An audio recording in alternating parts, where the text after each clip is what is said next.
Hello friends, मैं हूं आपका दोस्त संजीत कोटन। रिएक्ट जेएस सीखने की सीरीज में आज हम देखेंगे कि रिडक्स क्या होता है। देखिए, Redux one of the most difficult and most complex topic माना जाता है। वो इसलिए क्योंकि जब आप इसको पढ़ना स्टार्ट करते हो तो स्टार्टिंग में ये बिल्कुल ही समझ में नहीं आता है।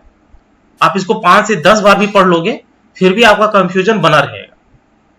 तो इसीलिए रिडक्स का टॉपिक आप अच्छे से पढ़ना।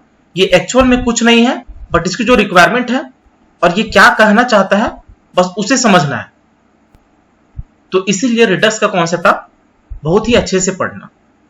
तो देखिए, रिडक्स बेसिकली एक स्टेट मैनेजमेंट टूल है। स्टेट मैनेजमेंट टूल है का क्या मतलब है कि इसमें आप एक स्टेट को मैनेज करते हो। आपको पता है कि स्टेट को आप कैसे बनाते हो। हमने class component and function component में देखा है कि स्टेट को आप कैसे बनाते हो। तो ये स्टेट मैनेजमेंट टूल है, ये एक थर्ड पार्टी लाइब्रेरी है। ये रिएक्ट जेएस का एक्चुअल में पार्ट नहीं है। इसको रिएक्ट जेएस में यूज करने के लिए आपको एक लाइब्रेरी इंस्टॉल करना होता है और उसी लाइब्रेरी में आपको नंबर ऑफ कंपोनेंट्स मिलते हैं। उसके हेल्प से आप स्टेट मैनेज कर सकते हो। साथ ही में रिडक्स का यूज आप अलग अलग प्लेटफॉर्म में कर सकते हो। इसका यूज आप एंगुलर में कर सकते हो, रिएक्ट में कर सकते हो, रिएक्ट नेटिव में कर सकते हो, व्यू में कर सकते हो और बहुत सारे प्लेटफॉर्म है, वहां पे आप रिडक्स का यूज कर सकते हो। तो रिडक्स में बेसिकली हमारा 4 सेक्शन होता है। एक आपका एक्शन होता है, एक रिड्यूसर होता है, एक रूट रिड्यूसर होता है, एक स्टोर होता है। तो इसे समझने के लिए हम ये समझते हैं कि रिडक्स का यूज हम क्यों करते हैं। जब हम लोग स्टेट मैनेजमेंट पढ़ा था क्लास कंपोनेंट फंक्शन कंपोनेंट में, तो उस केस में हमने देखा था कि जो क्लास कंपोनेंट में आप स्टेट बनाते हो वो आप उसी कंपोनेंट में यूज कर सकते हो या फिर आप चाइल्ड कंपोनेंट में यूज कर सकते हो। तो रिएक्ट जेएस में जो बेसिकली आपका डेटा फ्लो होता है वो यूनिडायरेक्शनल होता है। यूनिडायरेक्शनल का मतलब क्या होता है कि सपोज आपका एक पेरेंट कंपोनेंट है, इसका 2 चाइल्ड कंपोनेंट है बी एंड सी, बी का 2 चाइल्ड कंपोनेंट है सी और डी, सी का 2 चाइल्ड कंपोनेंट है ई और एफ। हो सकता है ये अलग अलग फोल्डर्स में हो। इसी तरह जी का जो चाइल्ड कंपोनेंट है वो एच एंड आई है, आई का जो चाइल्ड कंपोनेंट है वो जे और के है। अब सपोज आपका कोई डेटा ई में पड़ा हुआ है और आप इस डेटा को के में यूज करना चाह रहे हो। तो चूंकि रिएक्ट जेएस यूनिडायरेक्शनल है तो इस डेटा को के में लाने के लिए आप क्या करोगे, पहले डेटा को सी में भेजोगे, फिर बी में भेजोगे, फिर ए में भेजोगे, फिर जी में भेजोगे, फिर आई में भेजोगे, फिर के में भेजोगे। तो जो आप पाथ दोगे उसमें ये सारे कंपोनेंट आप बीच में लाओगे। इसी तरह सेम डेटा को आपको एफ में यूज करना है तो उसके लिए आप अलग से पाथ दोगे। ई को यदि आप डी में यूज करना चाह रहे हो तो उसके लिए आप अलग से पाथ दोगे। ई का यदि यूज आप एल पे यूज करना चाह रहे हो तो उस केस में भी आप एक पाथ दोगे। तो इस तरह एक डेटा को दूसरे कंपोनेंट में यूज करने के लिए आपको अलग अलग पाथ देना पड़ता है, क्योंकि रिएक्ट जेएस आपका यूनिडायरेक्शनल होता है। तो इसीलिए आप इसको अवॉइड करने के लिए रिडक्स यूज करते हो।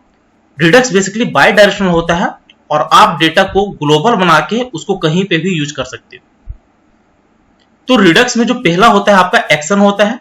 एक्शन कुछ नहीं होता है, एक काइंड ऑफ फाइल होता है, एक काइंड ऑफ फोल्डर भी हो सकता है। ये बेसिकली कलेक्शन ऑफ फंक्शंस होता है और उस फंक्शन में बेसिकली आप 2 चीजें इंक्लूड करते हो। पहला जो होता है वो आपका एक्शन टाइप होता है। इसी से आपको पता चलता है कि आप एक्चुअल में कौन सा टास्क परफॉर्म करना चाह रहे हो। और दूसरा जो होता है वो पेलोड होता है। ये ऑप्शनल होता है, ये आप दे भी सकते हो, नहीं भी दे सकते हो। पेलोड में बेसिकली आप एक्स्ट्रा डेटा प्रोवाइड करते हो। तो ये फिलहाल हमारा थ्योरेटिकल पार्ट है। इसमें आपको जितना समझ में आ रहा है उतना अच्छा है, नहीं समझ में आ रहा है कोई दिक्कत नहीं है। जब हम प्रैक्टिकल करेंगे तो आपको और क्लियर होगा। अगला जो आपका होता है रिड्यूसर होता है। रिड्यूसर बेसिकली एक्शन का यूज करता है और साथ ही में जो आपका स्टेट होता है वो यूज करता है। तो ये भी एक काइंड ऑफ फंक्शन होता है।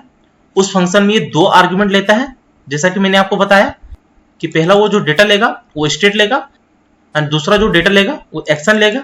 और इसी एक्शन के बेस में वो कंडीशन चेक करेगा। यदि कंडीशन ट्रू हुई तो वो डेटा को रिटर्न करेगा, यदि कंडीशन फॉल्स हुई तो वो डिफॉल्ट वैल्यू को रिटर्न करेगा। तो वो भी हम देखेंगे कि कैसे बनाते हैं। अगला है आपका रूट रिड्यूसर।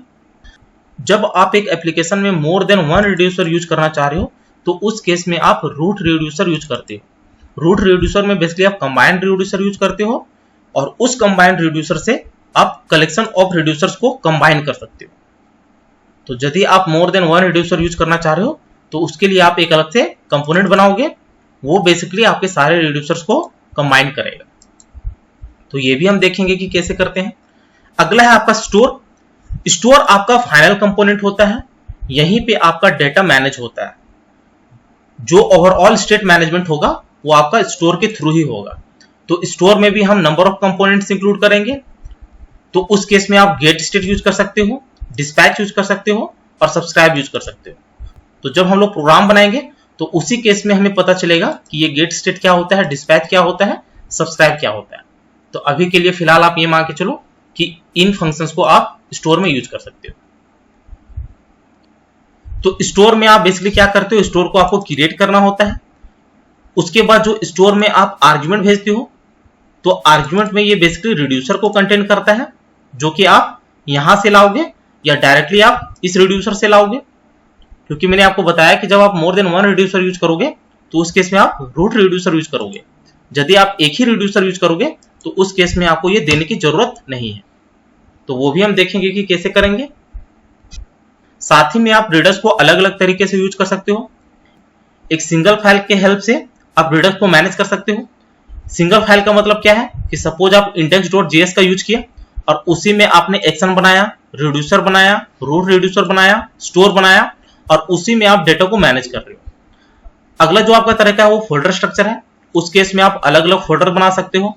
एक्शन के लिए अलग फोल्डर बना सकते हो, रिड्यूसर के लिए अलग फोल्डर बना सकते हो, रूट रिड्यूसर के लिए अलग फोल्डर बना सकते हो, स्टोर के लिए अलग फोल्डर बना सकते हो और फाइनली आप डेटा को मैनेज कर सकते हो। इसके साथ ही आप फंक्शन कंपोनेंट पे डील करना चाह रहे हो तो उस केस में आपको अलग अलग कंपोनेंट यूज करना पड़ेगा। तो उस केस में हो सकता है आप यूज सेलेक्टर यूज कर सकते हो, यूज डिस्पैच यूज कर सकते हो। वो अलग आपका कंपोनेंट होता है जो कि हुक्स कंपोनेंट बेसिकली कहलाता है। तो वो भी हम देखेंगे कि कैसे यूज करते हैं। और फाइनली आप क्लास कंपोनेंट से भी कर सकते हो। तो क्लास कंपोनेंट में बेसिकली आप मैप स्टेट टू प्रॉप्स और map dispatch to props use करते हो। तो वो भी हम देखेंगे कि वो कैसे करते हैं। तो जो भी ये कंडीशंस है, using single file, using folder structure, using function component, using class component, तो इसको हम वन बाय वन डिटेल में देखेंगे। और जब हम प्रैक्टिकल करेंगे तो उसमें भी आपको पता चलेगा कि एक्शन क्या है, रिड्यूसर क्या है, रूट रिड्यूसर क्या है, स्टोर क्या है।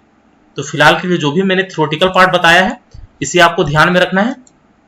यदि ये आपको आ गया है थ्योरेटिकल पार्ट तो प्रैक्टिकल पार्ट आपको समझना काफी इजी हो जाएगा। तो उम्मीद है ये वीडियो आपको अच्छी लगी होगी। यदि अच्छी लगी होगी तो चैनल को शेयर और सब्सक्राइब जरूर करें। साथ ही बेल आइकन को भी प्रेस कर लेना ताकि जैसे ही मैं एक नया वीडियो अपलोड करूं उसकी नोटिफिकेशन आपको तुरंत मिल जाए। Thank you, happy learning.